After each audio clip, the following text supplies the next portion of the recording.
Hello again, Phil listeners, and thank you again for tuning in to Feed the Dark podcast. So, if you're watching this and not just listening to this on audio, you might notice that I'm wearing glasses for this episode. And unfortunately, because of the lighting in my room, you might notice a glare from my lenses. Apologies, but I have had some recent eye trouble. So I figured wearing glasses was preferable to either staring at my ceiling or staring at my walls and thinking I was looking into the camera, but not looking into the camera. You would have thought I was being rude. So I chose that instead. But I finished this book that we're about to talk about a couple weeks ago, and I'm almost done with the follow-up book. So I decided it was preferable to not wait and talk about this while it was still fresh in my mind, because it's a very interesting one. So without further ado, I guess we should get into it. This book is called Kill Creek by Scott Thomas. Now, this has been on my Amazon cart for almost 2 years now, which is kind of crazy to think about, actually. But it was nominated for the Bram Stoker Award. I mean, I've seen many YouTubers make videos about it, which I haven't really watched until I finished it because I didn't want anything spoiled. But, I mean, it was recommended in all the Amazon lists, so this has been on my radar for a very long time. So thank you for inspiring me to finally read this one, because, I mean, there's a bunch of books that I have on the back burner, but I just love when I actually get around to them because I feel so accomplished, and yeah, it's pretty cool. So before I get into my opinions on this, I guess we should talk about the plot a little bit, because that is something that also piqued my interest in this. So it's about a character, Wainwright, who's a very successful man in his 20s who runs this website. He's pretty much like a YouTuber, actually, in modern terms.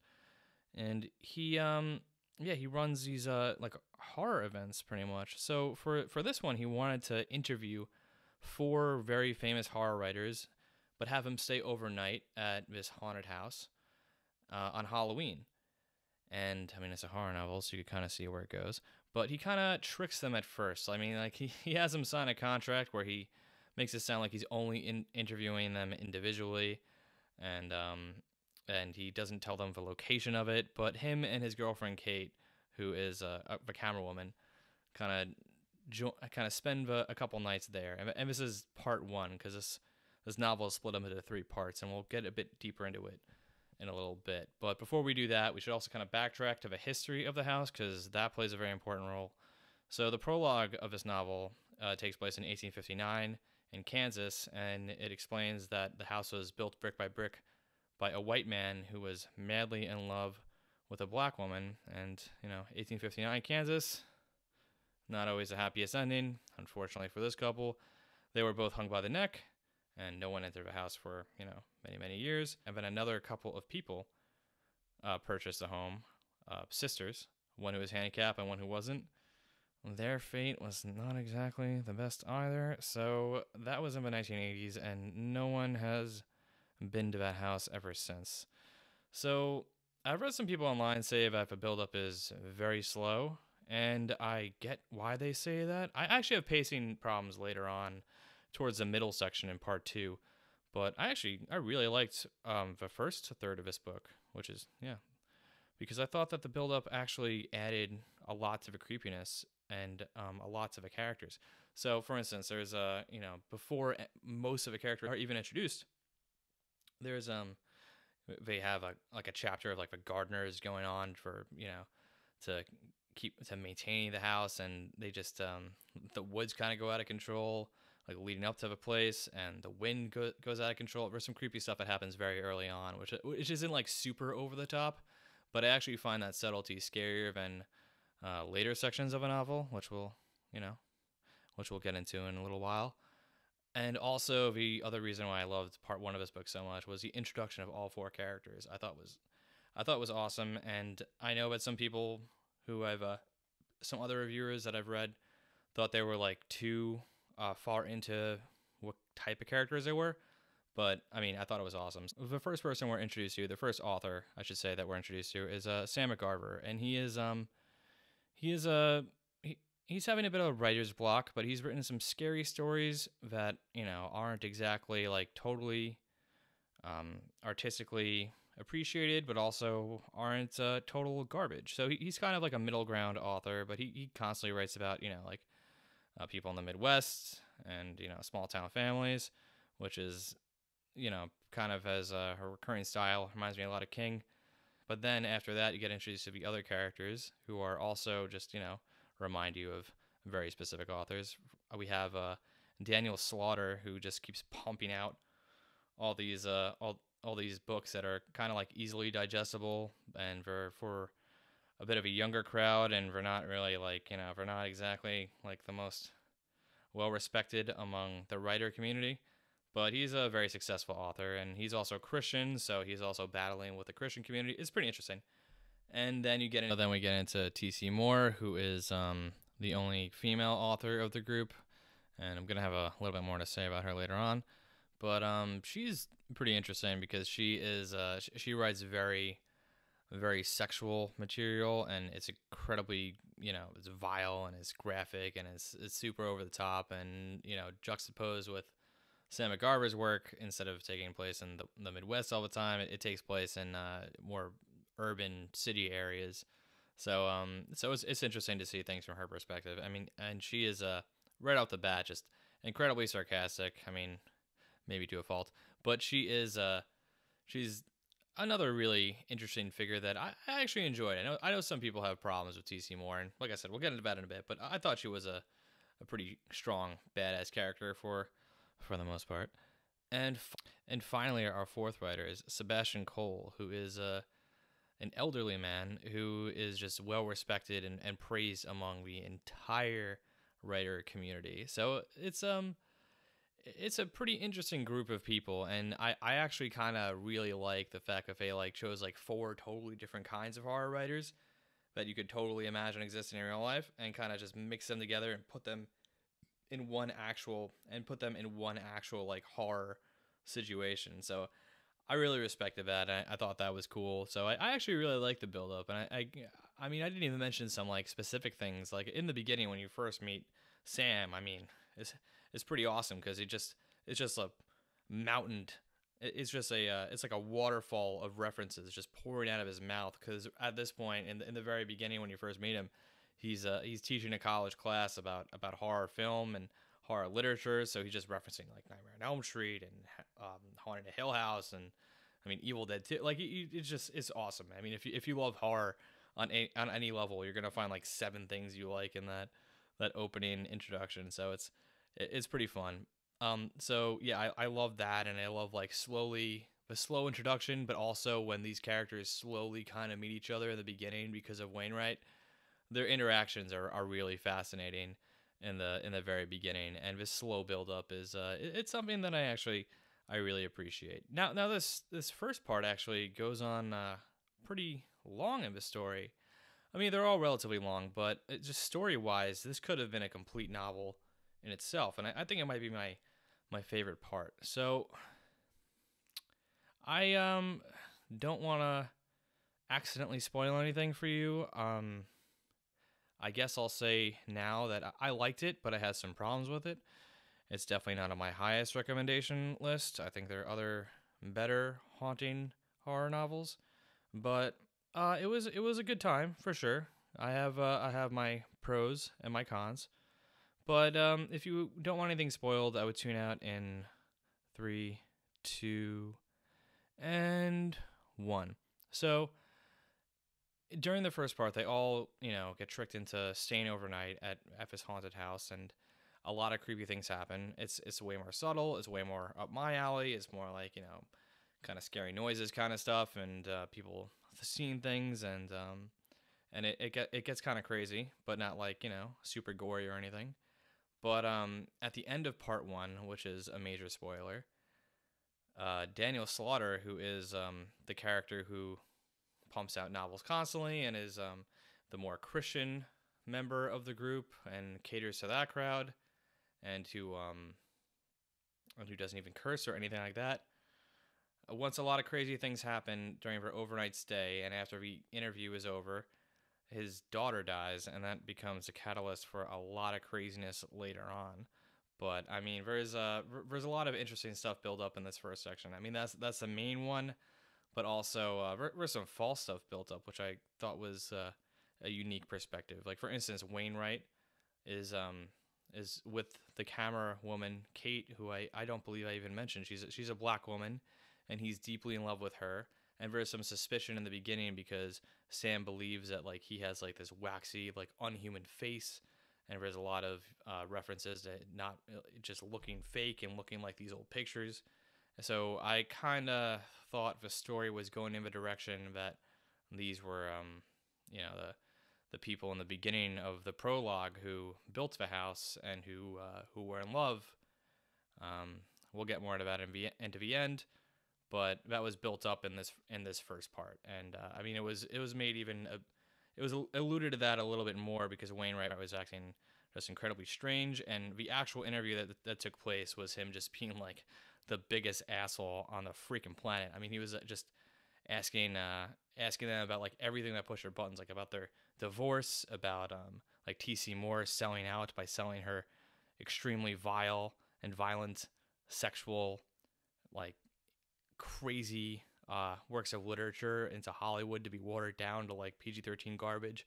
I mean, he was pressing Daniel Slaughter, which by the way, a hilarious last name.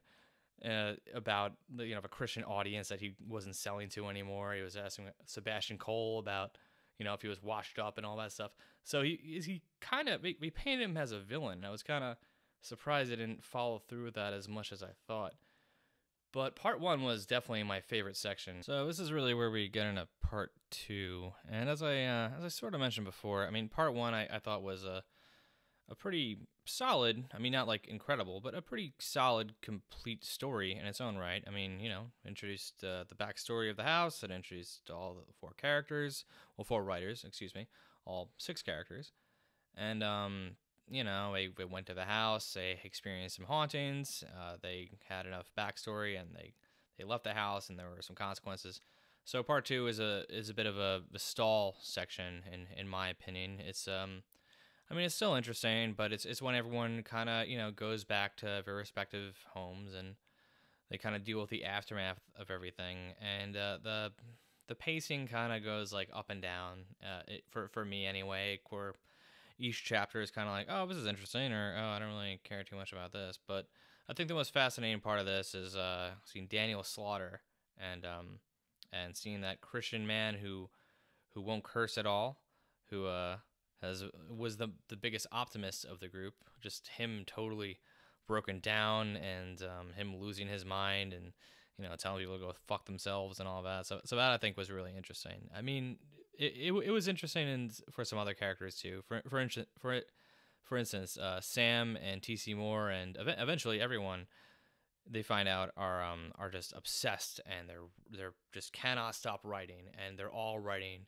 an extremely similar story with just like minor alterations depending on who they are as characters. Like, Sam writes from the perspective of a small town family. T.C. Moore writes from, a city with a city setting, but we're basically like the same exact story beats, and we're all like, a couple thousand pages long, and they just ignore their personal lives, and they, don't even clean up their homes, or they don't answer their phones. So, I mean, it was interesting. It just wasn't, and it was a necessary part of the story. But for me, it wasn't nearly as engaging as actually going to the haunted house. So, also, one thing that I was a little thrown off by during part 2 was Kate, who, if you don't remember, is Wainwright's girlfriend.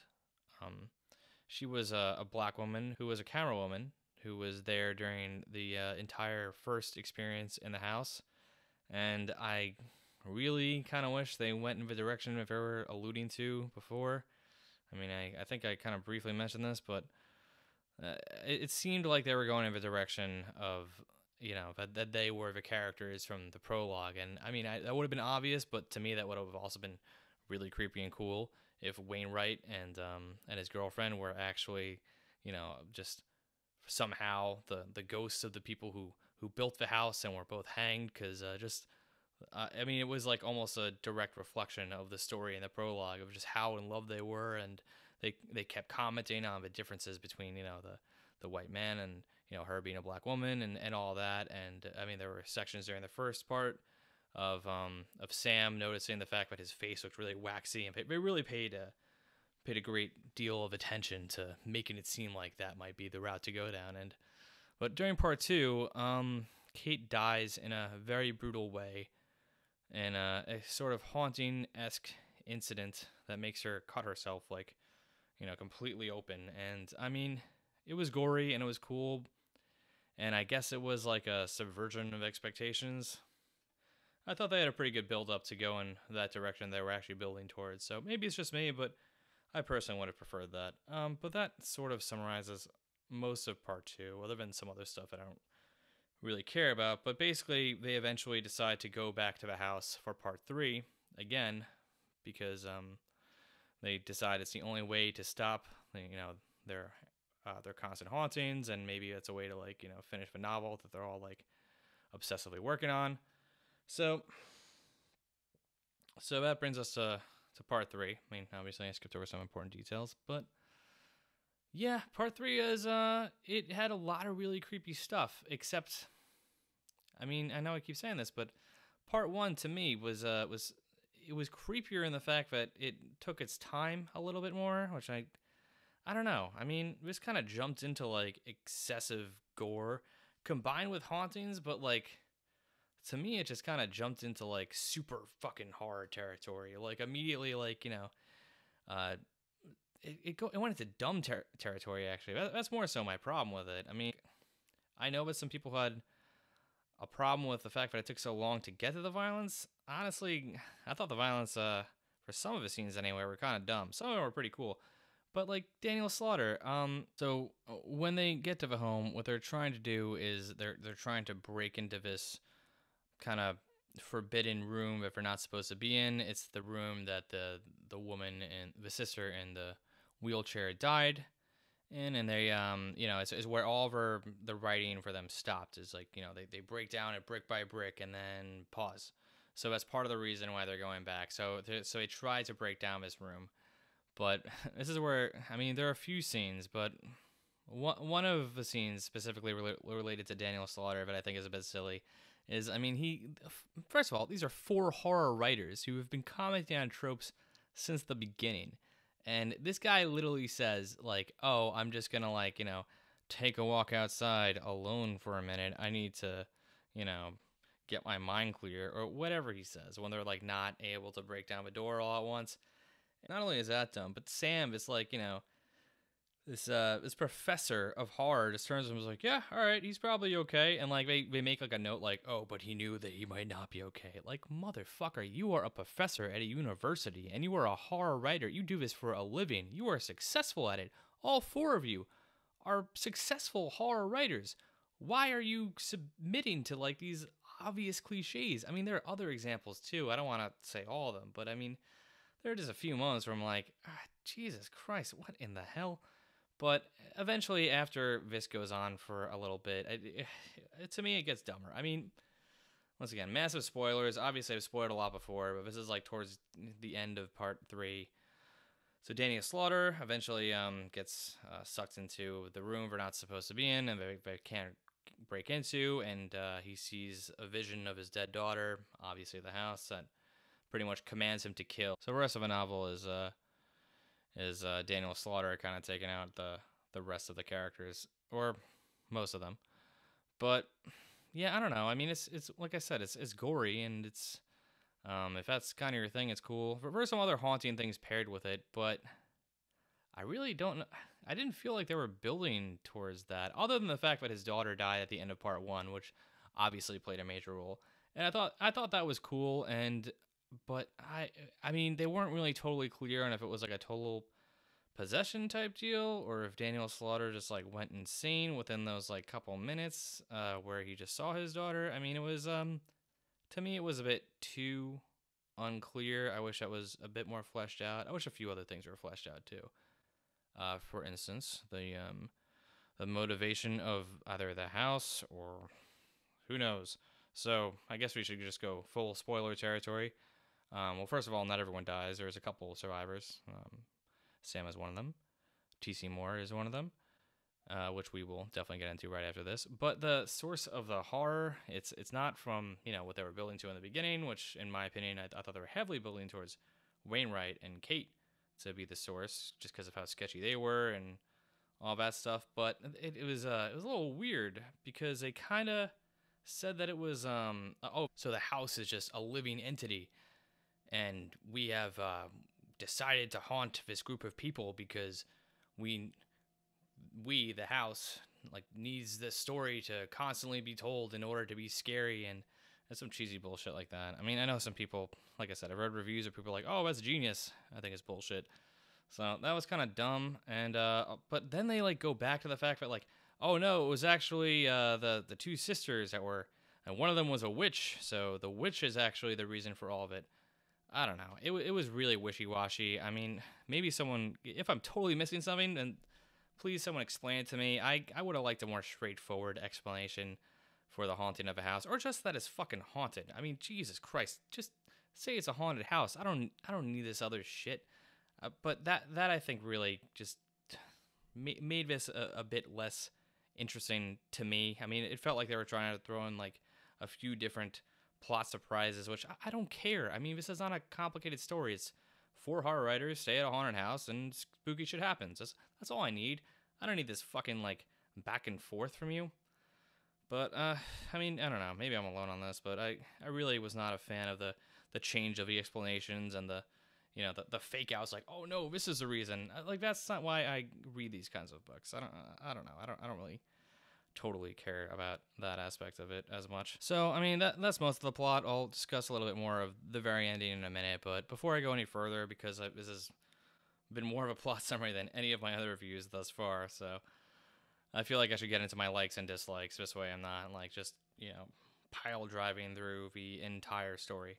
So, what I liked about it was, other than part 1, and other than the slow build-up and the characters, I mean, there's just some little things that I really dug. Like Sebastian Cole, who, once again, was the elderly writer who was the most well-respected. I mean, he turned out to be, or he was revealed to be a homosexual character, but I liked the reveal because if there wasn't, like, any big, like, moment or anything like that, it was just, like, it was, like, in the middle of a page, like, randomly in the middle of a chapter and just, like, mid-sentence. Like, I had to, like, reread it because I was like, wait, what?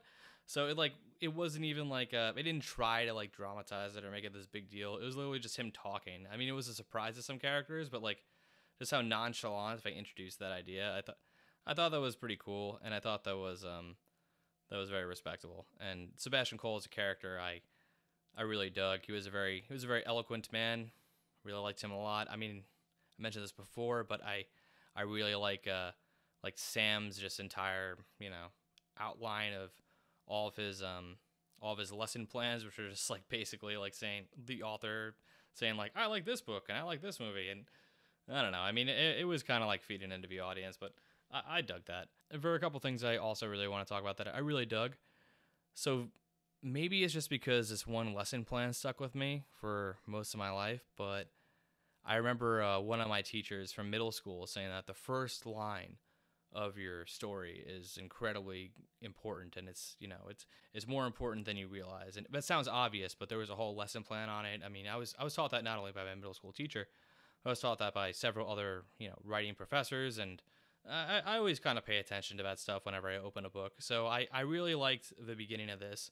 The opening line is "No house is born bad," and that may sound simple, and that didn't really, play out entirely to how I thought it would. But I thought that was a really cool introduction line. I don't know why, but that line just kind of grabbed me, and I was kind of like, all right, I'm fucking in. No house is born bad. Let's see where this goes. For whatever reason, that line grabbed me, and I really appreciate that, because when a first line of a novel grabs me, it usually is a very good sign. As I mentioned before, I really did like all the characters, but this brings me into my more conflicted, not really controversial, but yeah, I guess conflicted standpoint. And I've alluded to it a bit before, but T.C. Moore is a very interesting character. So she's a character that is the most vulgar, and while reading it, I kind of picture that as her being like the biggest badass and like whatever, and she didn't care what anyone said. And she wrote the most violent material, which, like, in this world was, like, kind of cool in comparison to, like, Daniel Slaughter in part 1. But after reading some reviews, I kind of took a step back and was like, oh, I don't know where I land on his character because something I didn't really talk about because I didn't think it was as relevant to the to my thoughts on the book were that all four writers kind of had like their own dark past. But T.C. Moore's dark past was that like she was raped and then she became strong, which is a critique that I've seen expressed multiple times. And honestly, I don't really have an answer to rebuttal that. I mean, I didn't really think about it while reading it, but now after like hearing or after reading someone else say like, oh, so like that's kind of it. She just got raped and then all of a sudden she's yeah. So I don't know if that was like the most articulate explanation for how she was the way she was, or the fact that like, I mean, yeah, she needed a messed up backstory, but I don't know if it had to be that really. Like Sam's backstory, for instance, was far more interesting in my opinion. Like he killed his mom because his mom was crazy and she almost killed her brother, but like everyone thought she died in a fire, but like she was actually dead before the fire like rose, and it was a whole thing. And like, yeah, T.C. Moore kind of, I don't know, she got sexually assaulted, and that was kind of her catalyst. So I definitely understand that critique. The one critique I don't agree on with her, and the reason I'm focusing on this character so much, by the way, is because there's so much conversation surrounding this character. But the one major critique I don't agree with is a lot of people said that like she kind of wussed out at the end. So what happened at the end is that she, a character who was so in love with pain in her writing and combined sexuality with pain and horror and all that stuff, and was like a very big fan of torture in paintings when she would visit museums. Towards the end, they kind of have like a fake out death where she's being tortured by Daniel Slaughter. I mean, like most of the rest of the characters, and she at the end kind of comes to this realization like oh, all my like readers would like think that like would think that I would be like enjoying a moment like this, but actually like this is the most terrifying moment, blah blah. I've read a lot of like reviewers saying that like that weakened her character. I disagree entirely. I think that made it scarier because I mean, listen, you could be like a fan of pain, but doesn't mean you have to enjoy your own death or enjoy being drowned and carved open and like having your bones broken. Like, holy fucking shit, you people are sick. Yeah, I don't really think that like diminishes her character as a strong female or anything. At least not that part. Maybe some other parts I might agree with, but that's a critique that's I see everywhere, and I don't really agree with that one. But those were yeah, those were most of my positives, I guess. Just yeah, real fast. I guess we should talk about the stuff I really didn't like. I mean, I kind of mentioned one of those things, which is the T.C. Moore backstory. But listen, I think part of the reason why okay, so this is gonna be a vague kind of critique, and this might just be because I've read so much in the past couple months, and most of it in classic works of literature. But I don't know how else to explain it other than like this book didn't really stick with me that much, and I just finished it. But I mean, it's not memorable, and I get freaked out by this kind of stuff. So I know that's not a very specific critique, but for me personally, I mean it. Like there are many other books that I've read over the past month that I like instantly after like I'm gonna remember this book forever. And for this one, I was like, that was a cool haunted house story, but I don't entirely understand all the praise and why it was nominated for Bram Stoker. Like it's solid. I had a good time while reading it, but I mean, for a haunted house novel, not to keep me up at night, I don't know. And I think part of the reason for that was also because of what I discussed earlier about the inconsistency and pacing and in tone. And towards the end, I think it kind of muffled the history of the haunted house. And I think that some of the character decisions were very strange, and it went from like being like a classic kind of haunted house story to like a C grade slasher with some of the character decisions. So I mean, it was a little, I don't know, it's kind of all over the place. And yeah, I do think that I would have liked this more if it was more of a straightforward tale, and if they didn't feel the need to subvert my expectations. Or honestly, I mean, if they just made part one longer, I mean, I think they could have stretched that out a bit longer. Like I know they would have been missing the whole Daniel Slaughter goes crazy and kills everyone, and then they have the witches, but I don't even really think you needed that too much. Like, it was cool to have Daniel Slaughter change, but I mean, at the expense of the pacing and the storytelling, I don't know. I mean, this comes down to personal preference, obviously, but for whatever reason, it didn't work for me as much. So with that being said, I think I'm gonna give this like a 6.5 out of 10. I enjoyed it while reading it. All the characters were cool, but this did feel like his first novel, and it was, and I really hope he grows from this a little bit. I know this is an extremely popular haunted house novel. To those people, I say I'm very glad you enjoyed it. I had a good time with it, but I also I hope you read more haunted house stories in the future, because this is, in my opinion, it doesn't rank towards the top of those. It's a bit confused in its characters and storytelling, but that being said, still solid enough. Thank you again for tuning in to Feed the Dark podcast. I'll catch you guys later.